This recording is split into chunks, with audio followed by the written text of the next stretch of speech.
Welcome in here at 6:01, a calm Friday morning, but just 12 hours ago, it was a different story. Reports of 12 possible tornadoes hitting Minnesota and Wisconsin. This incredible video you're seeing coming into the newsroom from Hammond, Wisconsin in St. Croix County. We want to welcome you in, Jason Hackett alongside Alicia Lewis, and the severe weather is over, and this morning the cleanup begins. That's right, we're heading live to western Wisconsin where that damage happened in just one moment, but first we do have to get out to the backyard with John on a chillier start to the day. I mean, crazy what comes in behind these storm systems. So windy yesterday. This low is still going to push in some cooler air yet into Saturday morning. And we focused yesterday all of our attention, remember, on 94 North. That's where the high shear environment was. And yeah, I alluded to the storms as they were moving past Minneapolis. I said, it's not good. They were going into that environment. I did not expect tornadoes like that.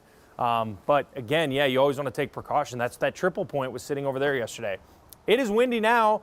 The severe threat is gone. Starting to see the clouds increase here as there is some rain right now in the St. Cloud area. Obviously, we're cooling down. We're going to cool down and continue to cool down into tomorrow. 40s in Alexandria, still hanging on to 59, 60, and 58 in Mankato, but that's really not going to be the case for too long. Still some rain. You're traveling up towards St. Cloud. This rain shower activity down towards Wilmer and Litchfield right now. It's going to slowly work its way in, and we'll continue to see scattered showers probably for the next 18 hours. So quiet right now on the roads. Jump on the roads. It could be dry out there. How do those roads look, Cece, on a Friday morning? Yeah, just like you said, dry and quiet this morning, especially after that rain that we saw yesterday, but you shouldn't have any problems with that this morning. This is a live look in Lilydale on 35E. Good morning. If you're waking up there, watching from there, this is pretty much a representative of what's going on across the metro. Pretty quiet, like we just mentioned. Take a look at the bigger map. You can check out your route. The only thing that I'm seeing out there right now is a stalled vehicle up in Fridley, but that's really not slowing anything down. What I really want to focus on are two weekend projects, one in Edina on Highway 100 and one in Inver Grove Heights on 494. There's some detours you're going to have to take. It's going to be a pretty busy weekend construction wise, so stick around for the next few minutes. I'll show you those detours that you'll need to take later on tonight. Alicia. Thank you, Cece. Our top story here at 6:03, cleanup underway right now in western Wisconsin. Again, 12 possible tornadoes hit the area, and that number could go up here. Take a look at this new video from New Richmond, Wisconsin. One of those tornadoes caught on camera tearing across fields there, leaving behind a path of destruction. That's where we find Audrey Russo live this morning. And there's some significant damage out there. You can start to see it as the sun comes up. Yeah, Jason, Alicia, that's right. On our drive up here, we started to see more and more debris in the road as we got closer to the New Richmond area, branches, leaves, and we spent the morning driving around to the different locations where there were reported damage. There were about 4 sites. Here we are in front of one of them right now. You can see that line of trees damaged by winds, branches ripped apart. We're about 1.5 miles away from one of the worst instances of damage so far that we've seen in St. Croix County. Take a look at this video. Jeff Hogden's barn, greenhouse, and chicken coop were destroyed when the storm ripped through. He was able to capture some video once he knew he was safe, but he says some of his cats and his chickens are still missing, along with many uprooted trees. Jeff and his wife weren't hurt, but he described the harrowing moments when the storm reached his property. I was in this truck. I had just driven it into the barn, and no more than 10 seconds I heard this huge rush of wind behind me, and I decided at that point that I didn't want to get out of the truck. I'm just going to stay here, and the truck was starting to rock a little bit, and then it was over with. Again, fortunately, Jeff was not injured. I've reached out to the St. Croix County Deputy Sheriff for more information as to whether or not there were other injuries or more instances of damage reported overnight. But for now, I'll send things back to you. And with all that damage, it could have been much worse. A lot of people thankful this morning. Audrey Russo reporting live. Thank you so much. We've been getting like those incredible videos of those tornadoes and images. So many pictures have been coming out. Baseball-sized hail you see here, smashing windshields out of Eau Claire, Wisconsin. And from there, that storm just kept moving east. We did just get this new video into the newsroom from Juneau, Wisconsin, which is between Madison and Milwaukee. Authorities are reporting significant damage in Juneau and around Dodge County. Trees are down, as you see there. Roofs have been torn off, homes and businesses, and there's still a lot of people waking up without power this morning. The sheriff says at least one person was hurt, but thankfully not seriously. Well, back here in the Twin Cities, there's still over 2,000 customers without power this morning. That's according to this Excel outage map. Crews are working right now to get that power back up and running. And we want to help you stay safe throughout this changing weather. You can get extended weather coverage on KARE 11 Plus and watch our newscasts there. Just download the app for your TV and watch for free.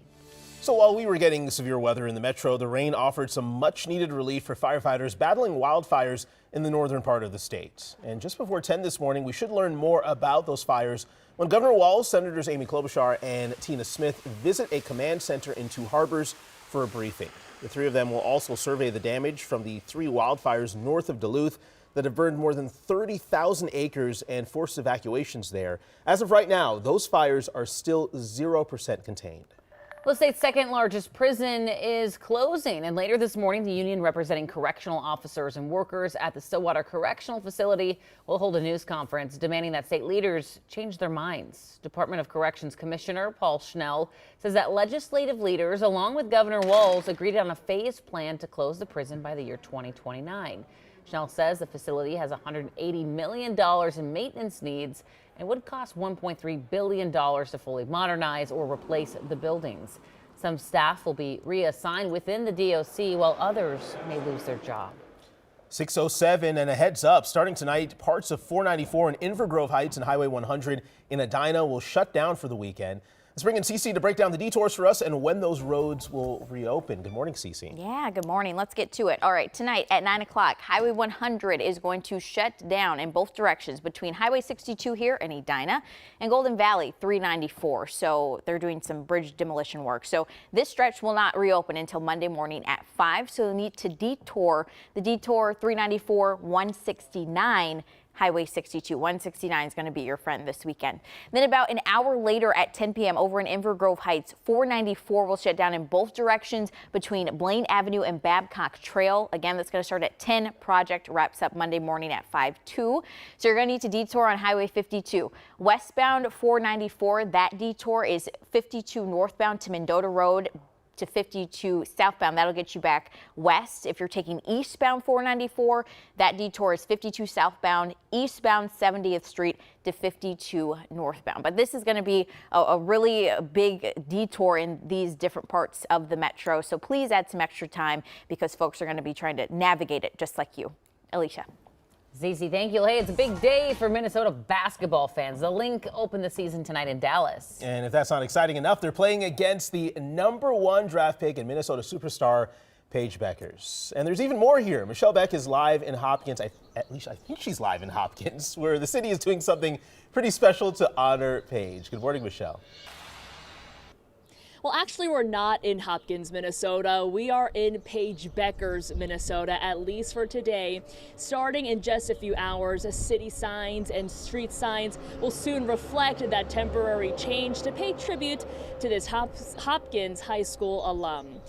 Tonight, Paige's WNBA regular season debut couldn't be more dramatic. Here she is in her Dallas Wings attire.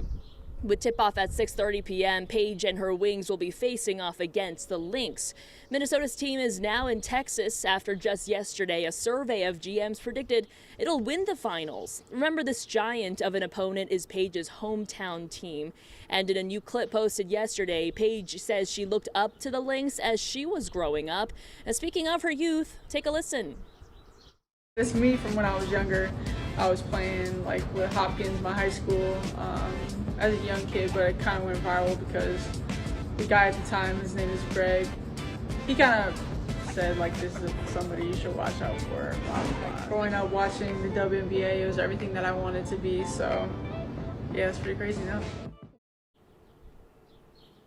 Okay, by the way, Paige, his name is not Greg, but it is Gary Knox, an award-winning photojournalist here at KARE 11. So I'm going to ask him how he feels about that statement and whether or not he even saw that statement or that video in just a couple hours when I see Gary at work. But really, not only for Gary, but really all of Hopkins here will feel this connection when they watch the game here tonight. Guys. They renamed Hopkins Paige Bueckers Day, and she renamed our photojournalist to Greg. I guess it's only fair. All right, Michelle, thank you very much. Exciting.